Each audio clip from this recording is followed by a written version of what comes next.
Hej, velkommen til den første video på min nye fodboldkanal. I dag der har vi en unboxing af et par Nike Victory 4 med AG Soulplate, fordi de koster 300 views på det. Man kan også få dem i Fireberry Farm.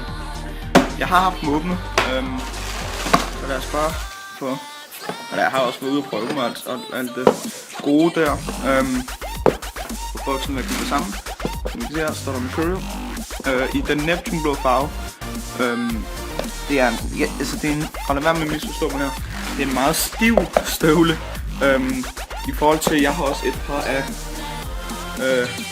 Hypervenom Fates. Jeg ved ikke, om I kan rigtig se. Jeg er rimelig belortet, men den støvle føles meget bedre på.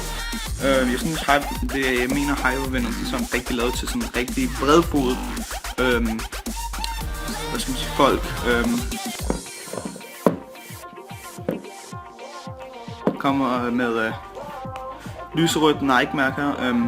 Som I kan se, så er der sådan lidt mere shiny her oven på toppen her, hvor der er sådan lidt mere mat pælen. Og som sagt, det var AG Soulplate, som er lavet til kunstgræs. Den her video skulle ikke rigtig være sådan specielt lang i det, fordi at jeg simpelthen vil lave en test af den på et tidspunkt. Og det vil selvfølgelig også snart komme på kanalen. Undskyld for den kameravinklen er rigtig dårlig. Kvaliteten er måske ikke lige det bedste.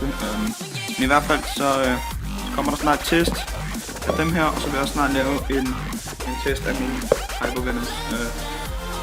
Men i hvert fald, tak fordi I gad så med. Husk at like og abonnere, hvis I har lyst til det, og så må I meget gerne skrive, hvis I synes om videoen, og hvad jeg kunne gøre bedre til den næste video. Så tak fordi I så med, vi ses.